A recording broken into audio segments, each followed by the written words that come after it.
আমার ভাই অলরেডি হসপিটালে চলে গেছে। একটা ফেসবুক স্ট্যাটাসকে কেন্দ্র স্ট্যাটাসটা ছিল কোন একজন মহিলা হাবুটের পক্ষে না গিয়ে না ভোটের পক্ষে প্রচারণা করছে, এরকম টাইপের একটা স্ট্যাটাস এক কর্মী দিয়েছে। আমার সামনে সে কর্মীকে শাসাইছে, মোবাইল বার করার পর্যায়ে তারা সব উত্তেজিত হয়ে তাকে মারামারি করছে, যেটা মারছে কিনে হচ্ছে হলো ফেসিস্টদের আচরণ। আমির হিসাবে আমি তাদের থেকে মাইট ছাড়া অন্য কোনো সম্মান পাই নাই। বিএনপি এবং জামাতের মধ্যে কোনো একটা বিষয় নিয়ে হয়তো একটা অসন্তোষ তৈরি হয়েছে এবং আমাদের কাছে তথ্য আসলো যে জামাতে কোনো একজন কর্মী বা কোনো সংসদের উপর আর বিএনপির লোকজন কিছু অ্যাটাক করেছে, এরকম একটা মেসেজ আমাদের কাছে ছিল। সেরকম হয়ে আমরা আসলাম। তো আমি এসে ঘটনাস্থল উপস্থিত প্রায় কাছাকাছি, তখনই আমি দেখলাম হঠাৎ করে এখানে মারামারি শুরু হয়ে গেল একটা। তারপরে সেনাবাহিনী এসে পরিস্থিতি ওনারা কন্ট্রোল করেছে। তো এখনো আসলে পুরো বিষয়টা আমাদের কাছে এখনো পুরোপুরি আপনাদেরকে বলতে পারছি না।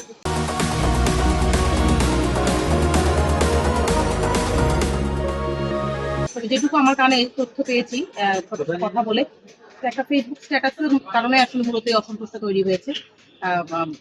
হচ্ছে যে জামাতের কোনো একজন কর্মী তিনি ফেসবুকে হয়তো বিএনপির কোনো একজন ব্যক্তির নামে নির্দিষ্ট নাম উল্লেখ করে, এখানকার মহিলা মেম্বার তিনি তার নাম উল্লেখ করে তিনি সিভিক পণ্য বিতরণ করছেন এখানকার, তার নাম ব্যবহার করে বলেছেন যে তিনি না ভোটের পক্ষে প্রচারণা চালাচ্ছেন। তো এরকম একটা বক্তব্য বলেছেন এবং এই কারণেই মূলত যারা বিএনপি সমর্থক তারা আর কি এই বিষয়টাকে অসন্তোষ প্রকাশ করছে। এবং এটা তাও শান্তিপূর্ণই ছিল, কিন্তু হঠাৎ করে কোথা থেকে কিছু বাইক এসে আসলে পরিস্থিতিটাকে দুই পক্ষই তখন আর কি মারমুখী অবস্থানে চলে গিয়েছে এবং কিছু হতাহত হয়নি আসলে।